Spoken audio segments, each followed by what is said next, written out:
right, this is the second part of section 7.4, and this is going to be solving rational equations that do not end up as proportions. All right, so this first one looks very much like a normal equation because it is. These start getting really awkward whenever you have x's in the denominator. Okay? And I'm going to show you one that's very similar to this one in the next example. But for now, both x's are in the numerator. So these are just like terms. So it's just 1/2 x plus 4. Those are like terms. So if I add 1/2 plus 4, I get 9/2.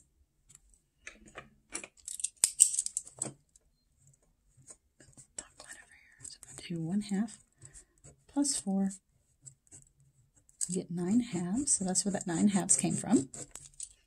So I get 9/2 x equals 18. I divide both sides by 9/2. I get x equals 4. You can check your answer by plugging it back in. 4 over 2 plus 4 times 4, you get 18. This one can be easily confused with this one. Those look very similar. See, that one had x over 2. This one has 2 over x. This one now just got a lot harder. Because this x in the denominator and this x is in the numerator, these are not like terms. So we cannot just combine those. Instead, I'm going to take the approach of getting a common denominator and multiplying both sides of the equation by that common denominator. That's going to get rid of the fractions completely. Okay, so I'm going to multiply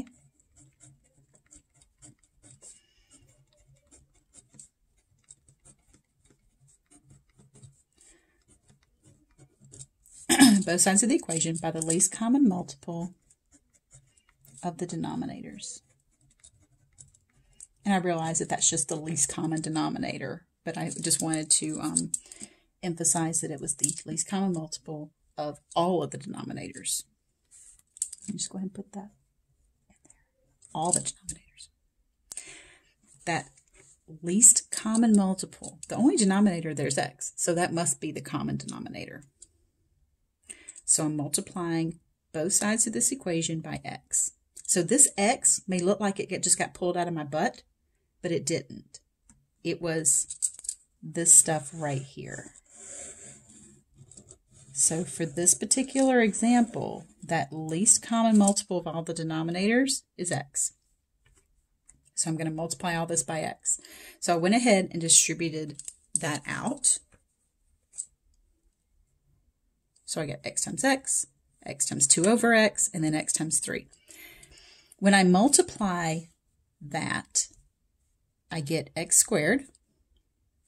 Those x's will cancel. So I just get 2, and then x times 3 is 3x. I get a quadratic out of this. No more fractions. If you do this correctly, and you pick the correct thing to multiply by, all the fractions should go away. Now, how do you solve this? Remember back in chapter 6, you have to solve a quadratic by getting this equal to 0 and factoring it. So I got to move that 3x term over. It's a positive, so when I move it over, it becomes a minus. There's my standard form.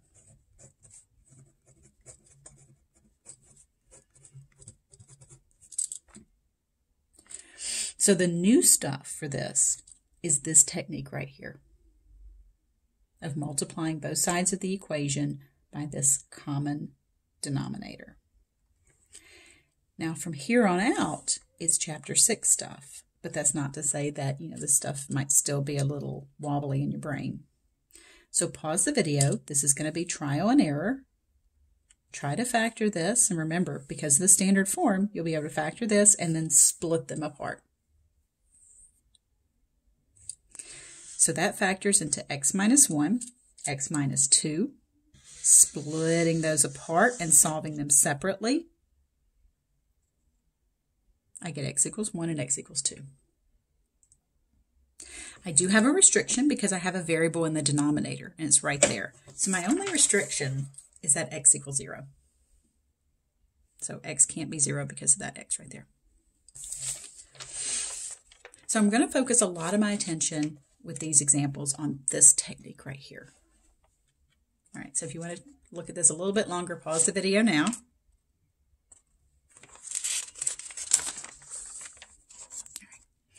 This one, sort of similar, just trying to make things a little bit nastier each time. We want to multiply both sides of the equation by the least common multiple of all of the denominators. So the least common multiple of all of the denominators. Now over here, let me just flip back here for a second. Notice I only had one denominator, so that least common multiple is pretty easy. Here, yeah, I got a bunch of them. I got 3 of them. The least common multiple of these 3 is 8x. So I'm going to multiply both sides of this equation, every single term, by 8x. So I'm going to go ahead and just write out all the gory details.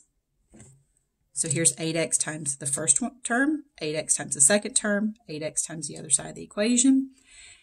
If you choose this correctly, and you multiply it correctly, all these fractions should go away, and you should have an equation that has no more fractions in it. All right, so those x's will cancel in that multiplication. In this multiplication, the 8's will cancel. In this multiplication, the x's cancel, and that 4 goes into 8 twice, so that reduces. So here's the equation that I end up with. Those x's are gone. 8 times 3 is 24. Plus, the 8's are gone. X times 1 is just x. Equals. The x's are gone. That 4 is gone, so I'll just have 2 times 13 is 26. Holy schmolies. This hot mess just turned into this beautiful equation. All you have to do is subtract 24 from both sides. You get x equals 2. Let's talk about any restrictions. X, 4x. There's my 2 variables in the denominator, so x can't be 0. If 4x can't be 0, you solve that, you still get x can't be 0. They don't always work out this way, but man, it's nice when they do, and you get just this beautiful equation out of it. All right. Let's look for the least common multiple of all the denominators. So that least common multiple of all the denominators is going to be x squared.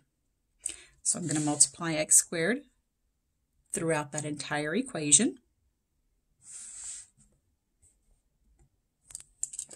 So I'm going to multiply it by that 3, by that 13 over x. If we choose this correctly, all my fractions should go away. And they do. That x is going to cancel one of those. That x squared, those 2 are going to cancel with those 2. So that's not a 1, that's an x to the 1. So this simplifies to be 3x squared, 13 times x, equals 10. So I think I'm going to rewrite that as x to the first. All right, because that's a quadratic, because it has a squared here. If it didn't have a squared, oh, it'd be so much easier, right? But this one, you got to get this equal to 0. So there's that standard form, and then factor it. So you're going to factor that, and then set each factor equal to 0 and solve it. Are you excited to factor this? Probably not, for a slew of reasons, not the least of which is the fact that you're going to have to use the AC method because there's no GCF you can take out. But it's okay. This is all practice. This is all good practice. So we're going to use the AC method. So pause the video, knowing you got to use the AC method on this thing right here. See if you can factor it. All right, we know the steps. Multiply, pair. You want to find a pair that multiply to be -80 and add to be 13. That's 15 and -2. Split. Notice that I did the 15 second and I did the -2 first because I wanted a plus right there at my grouping split. When I factor this by grouping, then I wanted a plus right there at my split. So factor this by grouping, and I get a common 3x minus 2 that I can then take out, and I get that x plus 5. All right, so I got to go on to the next page because I ran out of space. But you can pause the video here, split those apart, and set each one of those equal to 0. Okay, so let's go to the next page. So splitting those apart and setting each one of those equal to 0, we get -5 and 2/3. The restrictions. Let's go back to previous problem here. Setting the denominators equal to 0, and we get that x can't be 0 and x can't be 0. Neither one of these answers are 0, so we're good.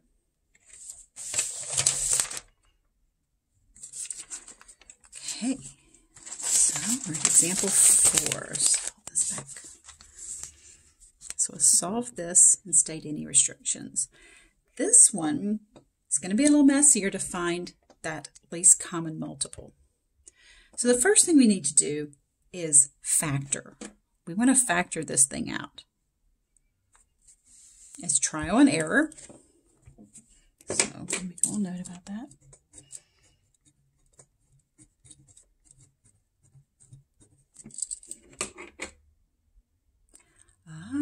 That makes things a lot easier because look, my least common denominator is just going to be x plus 6, x plus 2. Because there's x plus 6 and x plus 2, and then both of them. So my least common multiple, or my least common denominator, is going to be just those two. So that's what I'm going to have to multiply through by. All right, so there's all the behind the scenes action. If I have chosen this correctly, when I multiply it by every term of the equation, the fraction should go away completely. See if you can clean this up. So for instance, right here, those x plus 6's, those quantities will cancel. Over here, those x plus 2's will cancel. And then over here, both will cancel. See if you can then write the equation that's going to result from that. So pause the video and see if you can go ahead and write that equation that results. All right, so here we've got x times x plus 2, 1 times x plus 6, and then 4x, all that canceled out. So we have, when I distribute this, my pencil doesn't show up so well when I scan my notes, so I want to do it in pen. All right, so this is going to be a quadratic equation because that's squared, so I need to move all my terms to one side and get it equal to 0. So there's that standard form.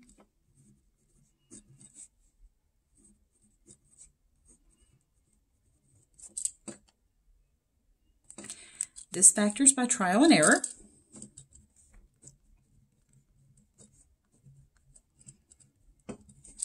And it factors into x plus 1, or sorry, x minus 1, x plus 6.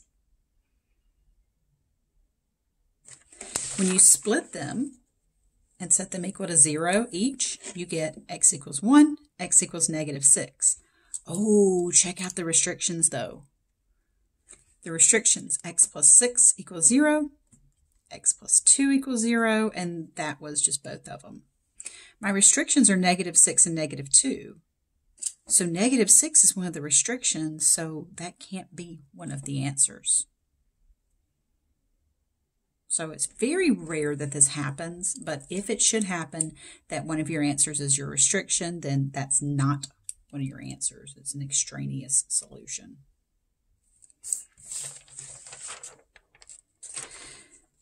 Okay, let's keep going. This is the last one. And don't worry, I saved the last one. I made the last one be not so terrible. The last one was the terrible one. The previous one. This one's not going to be so bad. Look, the least common multiple of the denominators is just a number, no variable.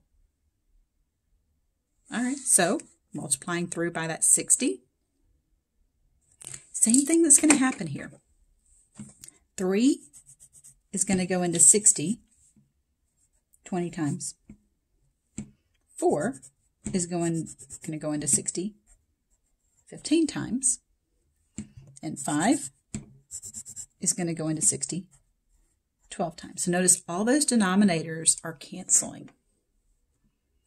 So here's the equation I'm left with.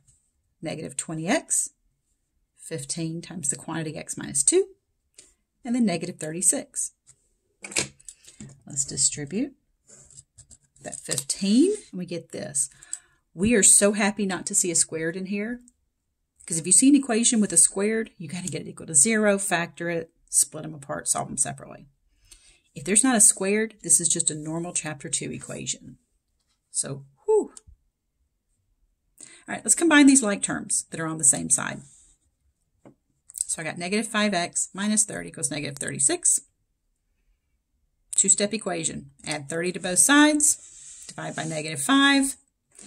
And fortunately, there's no restrictions. There's no variables in the denominator, so we don't have to worry about any restrictions. So we just get a nice little 6/5 as an answer. All right, so that concludes the second and much longer part of 7.4.